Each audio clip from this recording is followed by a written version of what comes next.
Good morning मेरे प्यारे विद्यार्थियों। जैसा कि हमने पिछली क्लास में देखा था कि हमने कुछ गवर्नमेंट सेक्टर्स ऑफ आईटीआई के बारे में बात की थी। ये हमारा सेकंड वीडियो है और यहाँ से हम अपनी स्टडी चालू कर रहे हैं टॉपिक वाइज। तो देखो, आज हमारा टॉपिक है मैटर। मैटर का मतलब होता है द्रव्य। मैटर की डेफिनेशन यहाँ पर आपको दिखाई दे रही है। देखो, ऐसा कुछ भी जो स्थान घेरता है तथा जिसका कुछ द्रव्यमान होता है पदार्थ कहलाता है, तथा पदार्थ हमेशा कणों से मिलकर बना होता है। डेफिनेशन देखो एक बार वापस, क्या बोल रही है? ऐसा कुछ भी जो स्थान घेरता है तथा जिसका कुछ द्रव्यमान होता है पदार्थ कहलाता है, तथा पदार्थ कणों से मिलकर बना होता है।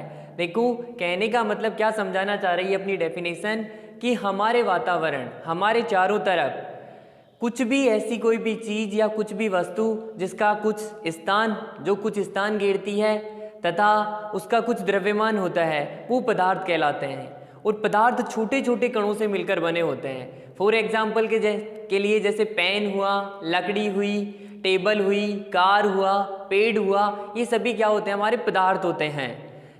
तो यहाँ पर हमने देखा कि पदार्थ की डेफिनेशन में दो चीज़ें यूज हो रही है। एक तो होता है हमारा स्थान और दूसरा हमारा द्रव्यमान, कि वे सभी वस्तुएं जिनका जो कुछ स्थान घेरती है तथा जिनका कुछ द्रव्यमान होता है पदार्थ कहलाती है। तो यहाँ पर हमें ये समझना जरूरी होता है कि द्रव्यमान क्या होता है।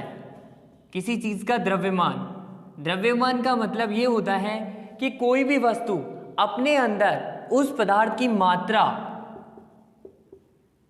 समा सकती है। जैसे कोई भी पदार्थ है, जैसे कि फॉर एग्जाम्पल के लिए हम कहते हैं कि लोहे की कोई बोल है, तो उसके अंदर कितना लोहे की मात्रा समा सकती है, वो उसका क्या कहलाता है? द्रव्यमान। तो ये तो कहलाएगा हमारा द्रव्यमान। उसी प्रकार दूसरी चीज आ रही है इसमें, स्थान। स्थान का मतलब जगह से हो गया, एरिया जिसको हम बोल सकते हैं क्षेत्र। कहने का मतलब कोई भी वस्तु है वो कितना जगह घेर रही है या कितना क्षेत्र कवर कर रही है, वो उसका स्थान कहलाती है। तो यहाँ पर डेफिनेशन अब क्लियर हो गई होगी सभी के। देखो कि जो कोई भी वस्तु स्थान घेरती है तथा जिसका कुछ द्रव्यमान होता है पदार्थ कहलाती है, और पदार्थ छोटे छोटे कणों से मिलकर बने होते हैं। अब यहाँ पर इसके बाद देखो, नेक्स्ट आगे बढ़ते हैं अपन। यहाँ तक सभी को समझ में आ गया होगा। देखो, इसके बाद में आता है हमारा पदार्थों के गुणधर्म। तो देखो, पदार्थों के मुख्यतः 3 गुणधर्म माने जाते हैं। पहला देखो, पदार्थ के कणों के बीच में रिक्त स्थान होता है। दूसरा कहना चाहता है पदार्थ के कण निरंतर गतिशील होते हैं। और थर्ड बताना चाहता है आपके पदार्थ के कण आपस में आकर्षण बल से जुड़े रहते हैं। तो देखो, एक एक को समझने की कोशिश करते हैं हम। पदार्थ, पहला कह रहा है पदार्थ के कणों के बीच में रिक्त स्थान होता है। कहने का मतलब कोई भी पदार्थ होता है, सभी पदार्थों के बीच में कुछ जगह होती है। फॉर एग्जाम्पल के तौर पे हम देखें कि यदि हम एक पानी का गिलास लेते हैं,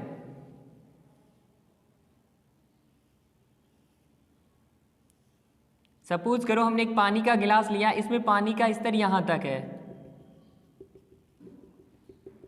पानी का स्तर यहां तक था।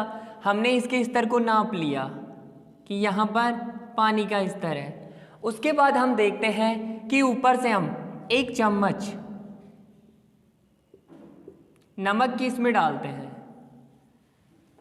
ऊपर से 1 चम्मच नमक की इसके अंदर डालते हैं, तो हम देखते हैं कि जब तक नमक इसमें अच्छी तरह घुल जाता है, उसके बाद भी हम देखते हैं तो पानी का स्तर नगण्य ऊपर उठता है, अर्थात वहीं पे रहता है। तो ये प्रयोग हमें ये बताता है कि पदार्थों के बीच में रिक्त स्थान होते हैं। अब देखो, पदार्थ जैसे ठोस होते हैं, ठोस के कणों के बीच में सबसे कम रिक्त स्थान होता है, द्रवों में थोड़ा ज़्यादा होता है और गैसों में सबसे ज़्यादा होता है। तो पहला गुणधर्म क्लियर हुआ पदार्थ का। दूसरा देखो, पदार्थ के कण निरंतर गतिशील होते हैं, अर्थात पदार्थ, जितने भी प्रकार के पदार्थ होते हैं उनके अंदर कण आपस में निरंतर गतिशील होते हैं। इसको समझने के लिए देखो, हम वही पानी का एग्जाम्पल ले रहे हैं।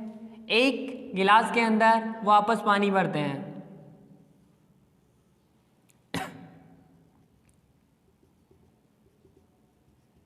सपोज करते हैं अब की बार गिलास को पूरा भर देते हैं। ये पानी से गिलास भरा हुआ है, भरा हुआ है। थोड़ी देर बाद में हम क्या करते हैं, एक ड्रॉप बॉक्स से एक ड्रॉप लेते हैं और उस ड्रॉप से इसके अंदर स्याही डालते हैं। क्या डालते हैं? स्याही, जिसको इंक बोलते हैं। उस ड्रॉप से हम इंक स्याही इसके अंदर डालते हैं तो स्टार्टिंग में स्याही इसकी सरफेस पे रहती है केवल यहाँ पर, लेकिन कुछ देर बाद हम देखते हैं तो स्याही धीरे धीरे इसके नीचे तक जाना शुरू हो जाती है। अर्थात इस प्रयोग से हमें ये पता लगता है कि पदार्थ के कण निरंतर गतिशील होते हैं। देखो कि पानी पहले इस तरह सेम था, जैसे ही हमने स्याही उसके सरफेस पर डाली तो पहले तो सरफेस पर रहती है स्याही और फिर उसके बाद धीरे धीरे करके उसके नीचे तक स्याही पहुंच जाती है। अर्थात इससे ये सिद्ध होता है कि जो पदार्थ के कण हैं वो निरंतर क्या होते हैं, गतिशील होते हैं। अब देखो इसका तीसरा मोस्ट इंपोर्टेंट गुणधर्म है जो कहलाता है पदार्थ के कण आपस में आकर्षण बल से जुड़े रहते हैं। और जो पदार्थों के कणों के बीच में जो ये आकर्षण बल पाया जाता है उसको अंतराणु आकर्षण बल के नाम से जाना जाता है। अंतराणुक आकर्षण बल के नाम से जाना जाता है। और ये कई बार आपके कॉम्पिटिटिव एग्जाम्स में पूछा गया क्वेश्चन है, एएलपी के अंदर आया हुआ क्वेश्चन है, टेक्निकल असिस्टेंट लोको पायलट के अंदर पूछा हुआ क्वेश्चन है कि पदार्थ के कण आपस में किस आकर्षण बल के कारण जुड़े रहते हैं। तो इसमें था अंतराणु आकर्षण बल के कारण हमारा आंसर होता है। मोस्ट इंपोर्टेंट क्वेश्चन है, हमेशा ध्यान रखने वाली चीज है कि किसी भी पदार्थ में जो कण होते हैं वो कौन से बल के द्वारा जुड़े रहते हैं, अंतराणु आकर्षण बल के कारण आपस में जुड़े रहते हैं। तो देखो ये बल ठोसों में सबसे ज्यादा पाया जाता है, इसी वजह से ठोस के कण पास पास होते हैं और ध्रुवों में थोड़ा कम होता है और गैसों में सबसे कम पाया जाता है। तो देखो बेसिकली आज हमने इस क्लास में देखा कि मैटर किसे कहते हैं और पदार्थों के गुणधर्म, उनके गुणधर्म पढ़े हैं।